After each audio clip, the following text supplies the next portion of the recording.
Hey guys, DMS here, and welcome to The Grind. I have with me today an old friend of mine I've probably known for a bajillion years, it feels like. Man. Cameron. What's going on, guys? Cameron, what is it you do? I know what you do, but they don't know what you do. They don't know what I do. Well, what I do is I'm a local real estate agent here in Murfreesboro, Tennessee. I've known DMS, Mark's here for, God, dude, our friendship's about to be legal to drink. Yeah, it's been going for a while. Man, 5 years old, and we're 25 now, so 20 years. 20 years being friends. It's crazy. It is pretty crazy. Longest friend on this planet. So heck yeah, dude, it's nuts. How does it feel knowing that we've known each other for 2 decades now? It's crazy to think I've been alive for 2 decades. It feels like high school was like, I don't know, a year or 2 years ago, and it was what, like 6 or 7 now? I thought high school was like an hour ago. Yeah, right. That's how it feels. Yeah, no, I threw my cat up in the air, and I'm like, I'm gonna catch it any second now. Yeah, and then it's like, bam, we're 25. It's like, pretty much. Graduated high school 7 years ago. Mm-hmm. It's crazy to think. So, you being in the real estate world, that's kind of a crazy, hectic thing. I mean, I'm sure everybody knows people that work in real estate, but this man in particular grinds like nobody else, constantly staying working. Oh, yeah. I actually had an interview before this to help a buddy with a school project, and he had to interview my office manager, and it's funny because you were texting me while I was doing that for them. And I had to call you real quick when I was walking back in to get my stuff. And she said, just like I said a few minutes ago, you're always on the phone. Oh, yeah. Nonstop. I stay glued to this thing. Dude, this is my lifeline. I mean, I put it away for this. It's actually sitting back here just in case, we got a little bit of emergency. But yeah, and I've just got my timer running on mine because these cameras, they can't record forever. No, they can't. That'd be cool if they could, but... Yeah, well, I can't afford those yet. Not one yet. day down the road. One day, yeah, I was about to say, one day before you know it. But, yeah, no, man, it's constant. I don't think people really understand that it's 25/8. 366 days a year. I mean, you really don't get breaks. I don't even know when the last time I took a vacation was, honestly. It's funny, when I went on vacation last year, and I can't really call it a vacation because I worked all the time. Yeah. And it's same with you. I mean, you go out of town and all you do is record. I just bring that camera with me right there and you're going to do the RMAF vlog, which I never ended up editing part 2 of. But I went to Philly to hang out with Z, and, the whole time I had my camera going. So, yeah, no, you kind of have to these days, I feel like. But you become so accustomed to it, you know what I mean? Like, you get into that flow, you get into the day-to-day routine that it's just like, you're just so accustomed, and I can't say comfortable because what we do is not comfortable. No, you're never comfortable. Right. I mean, nothing of what we do is comfortable, but what we have to understand is, like, that's a routine. If we can make it a routine of being uncomfortable, then uncomfortable to us is comfortable now. Well, when that happens, it's really easy when people present an idea or project to you that would normally be outside your comfort zone or something you're not sure you can accomplish. It's a lot easier to say, okay, well, yeah, let's do it. I'm going to figure it out. Right. And I think that's part of having the aspiration for that grind is because it's not always grinding in any specific field. I mean, I'm sure you have all kinds of stuff like outside of real estate that you want to work on in the future. Oh, yeah, man. I do a lot of writing. I have to force myself to read because, I hate reading. Yeah, I got my stack right here I'm going through. Man, we got our science fiction, our success in film. Man, let me tell you, I have about 15, 16 books at home, but I've given a lot to other people so that they can read and expand their knowledge. But you have to, honestly. I mean, it's just like any other muscle. You don't use it. You can't. And one thing that I have to learn, it's not just trial and error, because a lot of my industry is trial and error, and it's the same with yours. I mean, you have to try things and fail to learn to get better. I mean, one thing that I preach to people that are getting into sales is that you have to understand you're going to have to love failure or you're never going to be successful. Exactly. YouTube in general, this is what I always tell people with that. I mean, it took me 6 months before I got my first subscribers. Right. I had maybe I don't know, less than 30 people for the first half a year, But it doesn't grow. It's like I tell everybody, I started Facebook marketing this year, and I took my page, I think I had 33 subscribers, or 33 followers on my Facebook business page. At the beginning of this year, and I've grown it to 175, something like that. And it'll just keep going exponentially. It keeps growing. I mean, it goes from, I get 1 to 2 likes every week to now it's up to 5 likes a week on average. And it's one of those things that, you have to have the understanding of, this isn't an overnight thing. There is no, I'm going to be successful in 30 minutes. Because you can go buy scratch-off lottery tickets and roll the dice, and you might get lucky. But most of the time, people blow that money anyways. They don't do wise things with it.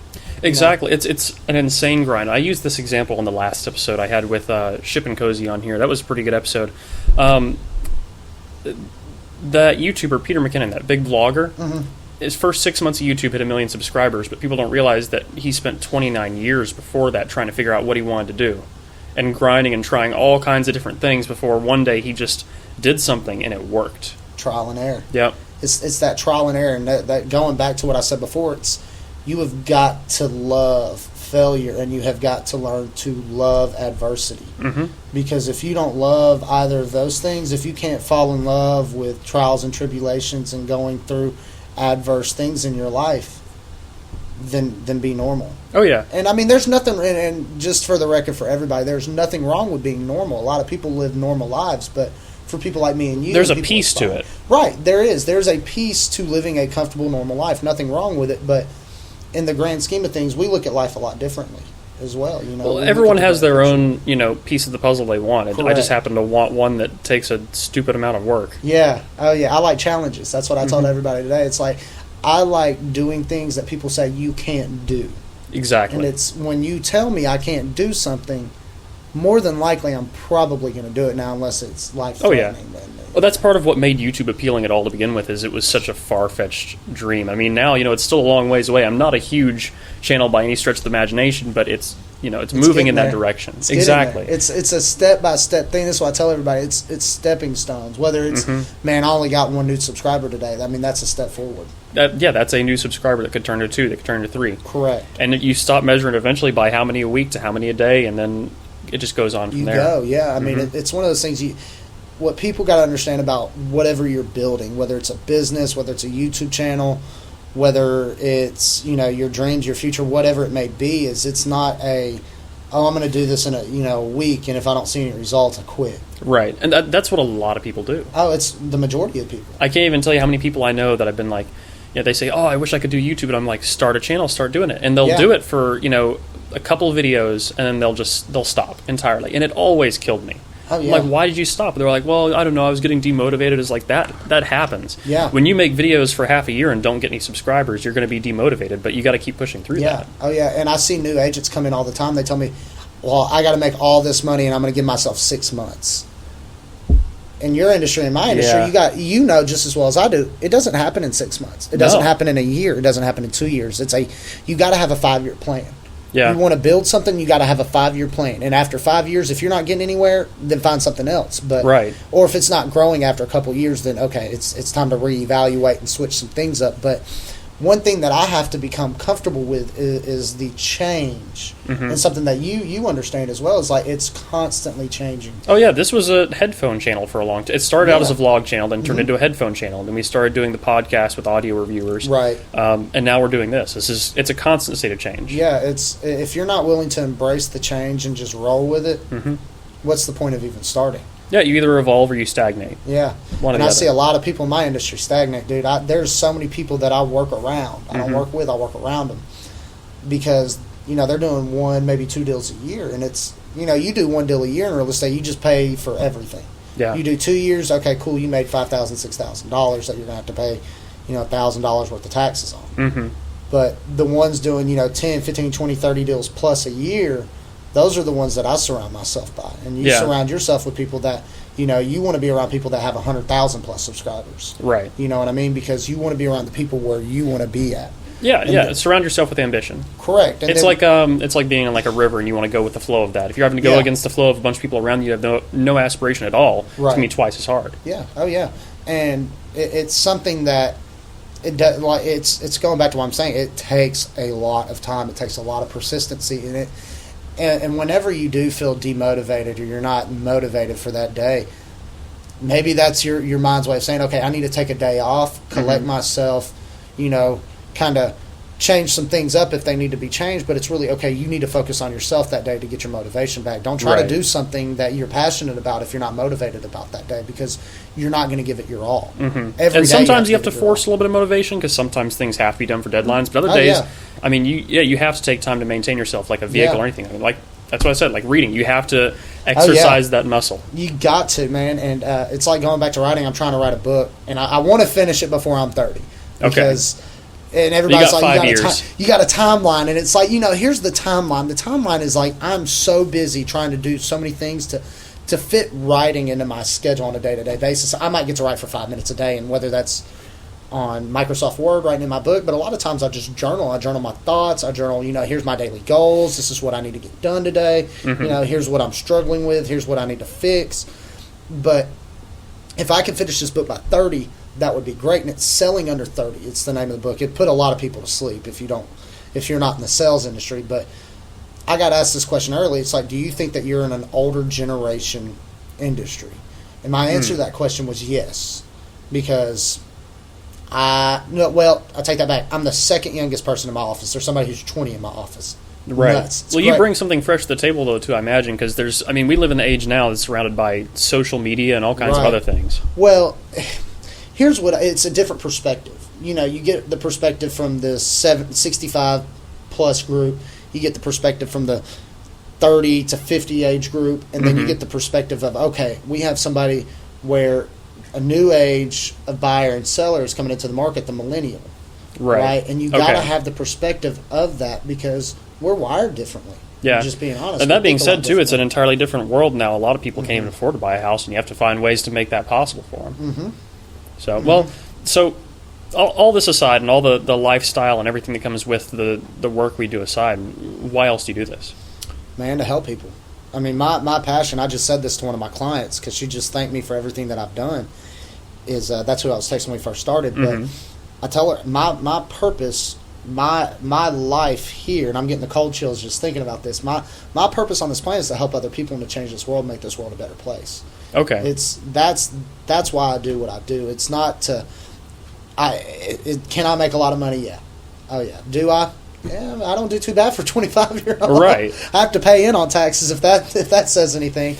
I know what you mean. Yeah, oh, yeah. You can understand. But it's to solely help other people. Right. Because I struggled, as you know, as most people do, when you get out of high school, you go to college, something like that. I got kicked out of college. And so I'm sitting here. I didn't even go to begin with. Hey, I don't blame you. You saved a lot of money there. Yeah, right. Yeah. No, I feel you, though. I mean, I'd love to, help my mom pay off her house one day and, just help my friends who need it and really try and take whatever it is that I've got at my disposal and try and, help other people along their path. Well, and a lot of people struggle with purpose. They view life as, okay, what do I do now? Mm-hmm. And I viewed life that way, turning 21, because you get the call from school and it's like, hey, you're not allowed back. You're not. Like, oh God, what do I do? Right, and you have to sit there and reconfigure everything. It's like, okay, what do I do? Mm-hmm. And I had to think to myself, okay, what if I did this? No, that wouldn't work. And then so I watched the movie, and I know this is not a good. It's a great movie, but it is not a good way to live your life, is The Wolf of Wall Street. And I saw... That was a very good movie. It's a very, very good movie. I mean, I would not suggest anybody do anything that Leonardo DiCaprio, the Jordan Belfort... Yeah, no, that was a lot of questionable decisions, but the rise to success in it was inspirational. Right, and when I heard him say, hi, my name is Jordan Belfort, the year I turned 26, I made $49 million, which really pissed me off because it was $3 shy of $1 million a week. Right. That made me think, okay, I can think so much bigger than I really am. It's like we're taught to condense our thinking. We're taught to have, we're not taught to freely think. We're taught to go get a job, right? Work 8 to 5 or whatever your scheduled time is, go home, have the weekends off, and then boom, that's life. Monday to Friday. Right, your Monday through Friday life, and we live for the weekends. And I just refuse to think like that. I can't stand living for the weekend. Everybody likes to go out, and there's nothing wrong with everybody who likes to go out and party and drink and do all that stuff. But I still go out on occasion. There's nothing wrong with it. I don't make it a habit, but it's not something that I've really ever had any interest in. It's like whatever I have real time off, I usually spend that time trying to think of what else I can be doing with that extra time. And I'm busy showing houses on the weekends. I got to be up early, but I refused. At 21 years old, I made the decision to refuse thinking like I'm going to live for the weekend. Yeah. Or live for whatever days off I have, whatever my weekend was. And that's a decision you have to make. That's not a decision that you're just going to say, okay, I'll give it a shot.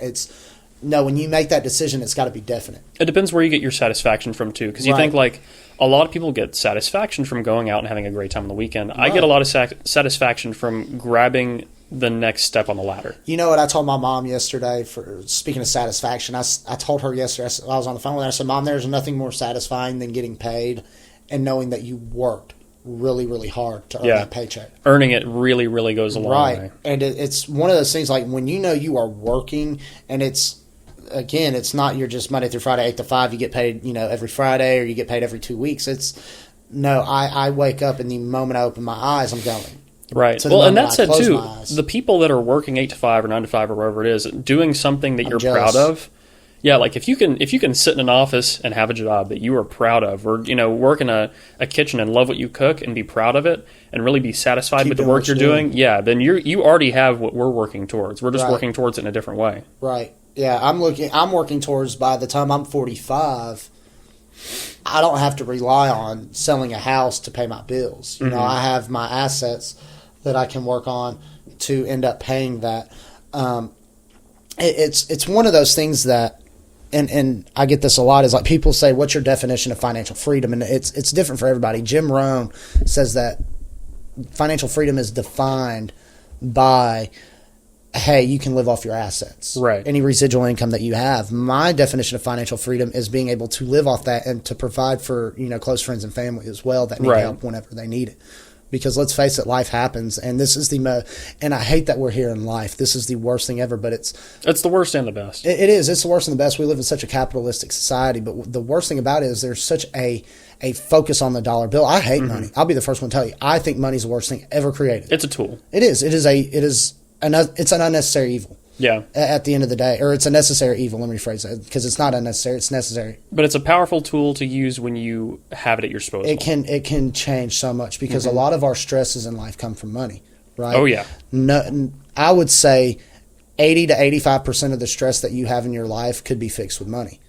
Probably. And I think anybody that sits down and listens to that would say, yeah, absolutely. And I hate that. I wish it wasn't that way, but it is. And so I view money as this. Money is not everything. There's so much more to life than money. However, everything requires money. Yeah, money can't buy happiness, but it can make it a lot easier to find it. Yes and no. Because at the end of the day, you could have $1 million in your bank account, and if you're still miserable, you're still miserable. That's true. Well, more or less, I think, if you are primarily focused on your financial problems, you don't have time to focus a lot of times on the things making you upset. If someone can surpass that barrier, they may be more stuck up in the things that make them upset because they don't have distraction, or they may have more time to directly focus on it and try and fix it. So it's kind of a door that can swing both ways, but it's certainly a route. Right. Well, and here's another thing that I tell people. It's like, when I'm 40 years old, the last thing I want to have to worry about is, my son or my daughter needs tires on their car. Right. Because, that's a big expense. I want to be worried about, like, okay, I got to move my calendar out so I can make the ball game, or I can make cheer practice, or whatever they're doing. If they're in band, or if they're in art, whatever my child wants to do, I want them to do, and I want them to want to love to do it. But I also want to be there. You know, same with the last thing I want to have to stress about at 40, 45 years old is money. Because why? I've had, we'll say 23 to 45, so that's 22 years to get to a point where I don't have to worry about money. And it's not living comfortably. Living comfortably is and my mom puts it best, my parents live comfortably. It's, if something happens, it's taken care of, but then they have to resave that money. Right, exactly. Money's not dispensable. It's indispensable. Once it's gone, you're never getting it back. But if you can create assets that create money that's dispensable, that money comes back. Because either way, life is finite. You will earn a finite amount of money in your lifetime. Correct. Yes. So it entirely depends on how well you accumulate that and in what amount of time. Right. And it's not just like, because you got to think of 23 years. Let's say you made $50,000 a year. You're looking at a little over $1 million that you've made. Where did you put that money? Yeah. You got 23 years. You make $1 million in 23 years. What did you do with it? And a lot of people be like, I went on vacation, went out to eat a lot, and, they got $10,000 in their savings. Or they could be putting back $1,000 a year in a Roth IRA or something like that. And hey, there's nothing wrong about that. I have a Roth. Yeah. It's great, let me tell you. But it doesn't produce me income every month. I can't touch it till I'm 65 years old. Right. What use does it do to me now? What use is it going to do to me at 45? You need little things that'll churn out pennies nonstop. Right. And another thing that I always tell people is like when you have a tangible asset, you have something that's more valuable than a dollar bill because let's say theoretically speaking in 20 years the economy goes south and the dollar bill's worthless. Like a dollar bill's like toilet paper. Wipe your butt with it, but that's it, right? It's entirely possible. Right. It's very possible. I mean, gosh, I saw something the other day. I don't know what country it was, but it was an inflation chart. Yeah. And it was some country that completely relied on oil, and their percentage of inflation went up into like the hundreds of thousands of percents in a year. Like, just hundreds of thousands of their dollars is one of ours. Yeah. Which just blows my mind. That happened in the matter of a few years. Right. Yeah. And it's crazy what the inflation, but going back to what I was saying about tangible assets, but like, let's say you have $100,000 and let's say I have $10,000. The economy completely tanks, but I have 10 houses and you have one. Right. I can provide housing and somebody can, give me food or provide me with fresh water or something like that. You have one house and you have to live in it. Exactly. So really, who's in a better spot? You with $100,000 and me with $10,000, but I have 10 houses that 10 different families can use those houses and provide me something else. You can essentially trade that for anything else you need of value. Right. And it's so funny because I have people telling me, I make $250,000 a year and this and that. And it's like, that's great. What's your net worth? Yeah. Because it's not about how much you make, how much are you worth? Because I would rather make $50,000 a year and be worth $5 million than make $250,000 a year and be worth $500,000. You want to know why? Because if they were to liquidate every single asset they had, they would have at the end of the year $700,000, and they didn't spend this is saying they don't spend any money. They would have $750,000. Well, I sell off all my assets and liquidate them. I have $5 million and $50,000 in my bank account at the end of the year. Who wins? Right, me. So. And you can do a lot more with that moving forward. Oh, yeah. I mean, there's so much, it's just not homes, but things that can generate another income. Oh, yeah. There are people who they buy and sell things online. They get into cars, all kinds of stuff. I mean, it's just you have to look at life. It's like, okay, I have a family, right? I want to provide for that family, correct? So what can I do with the money that I make to make me more money? Because the money I make is to take care of me. So what about the other people that I love? I have to find a route. Well, okay, I can live on a portion of my income and then save this money. Right. Well, that saved money is going to go away. That's why I still live in an apartment and have roommates. Hey, ain't nothing wrong with it, brother. Because, I mean, if I really wanted it, I could live, by myself in an apartment in downtown, all this and that. But I'd much rather be sitting here and saving. What's funny is the guy that I really learn a lot from started out in one of those I cannot think of the name of it. It's like a 16-foot long trailer. Yeah. And he's worth $35-40 million now. Think about, and he was my age making $55,000-60,000 a year. When you're talking about you have to live below your means. You have got to have the understanding of like every dime that I earn, I should not spend. It was, is it Dave Ramsey? The guy who does the financial classes? Yeah. There was a quote I remember from him because I took one of his classes like, I don't even know how many years ago, like 5 years ago. Is live like no one else so you can live like no one else. Right. Well, and Dave Ramsey's also the guy that goes to the Floyd Mayweather, Conor McGregor fight and then yells at everybody for spending their money. Decent advice, though. Right? I mean, decent advice. I'll give it to him. I've read a couple of his books. I've practiced a couple things that he does, but I look at life a little bit differently than saving money and having that cushion. It's have that cushion. There's nothing wrong with a cushion, but at the same time, is okay. If you need $10,000 as a cushion and you got $50,000, you have $40,000 you can invest in something and make more money on that. Right. You always have to be trying to find the right opportunity. Correct. But and not just jump on any opportunity that comes right. Looking for something smart. If it sounds too good to be true, it's too good to be true. I can attest to this because I've fallen victim to it. You got to find something that sounds like it's going to be hard, but might have a chance of getting a return on. Right. If somebody looks you dead in the eye and says this is going to be the hardest thing that you ever do, but it'll be the most rewarding thing you'll ever do, believe them. Yeah, it's the truth. It probably will be. Oh yeah, but if they sit here and tell you and feed you the story of you're going to be rich right off the gate, oh Lord, no, walk away from it. Just leave, get away from it. Bye. Talk to you later. Appreciate the opportunity, but walk away. But if somebody's willing to look you dead in your face and say, this is the hardest thing you will ever do. Oh, yeah. And like those are the first words out of there. They're not going to pitch you some beautiful dream life. They're going to it's not leprechauns and unicorns. Yeah, oh yeah, because I've met some awesome people in sales, and they're like, look, man, it's hard. It's not easy. And I'm sitting there. And those are the people to trust because they're telling you the truth right off gate. Yeah. And you don't get that a lot in life, period, people being honest with you. Oh, you really don't. I mean, this is kind of my default go back to, but the whole YouTube thing.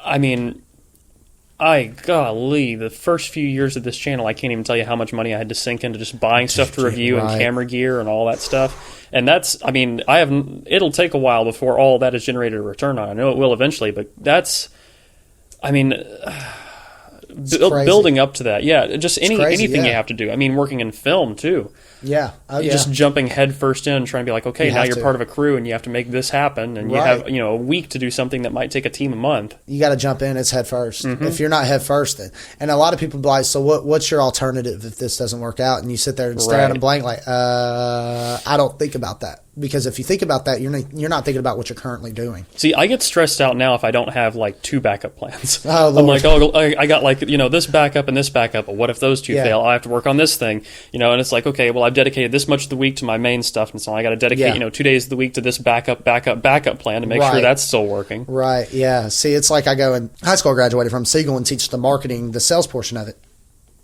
and I try to encourage them to go to college, but at the same time, it's like, look, if it's not for you, don't do it. It's waste money. But I always have them ask me, it's like, I have friends that have degrees that do the same thing I do. But I ask them, what are you going to do if real estate doesn't work out? Well, all I got to do is go get a job in my field of study. Right. And it's easy for them, right? And some people find it. I mean, like, you remember Nabil? Yeah. He's living out in Memphis now. Yeah. He's got his own place out there. He's a software developer. I think he's like pulling close to 6 now. Yeah. Oh, dude, easy.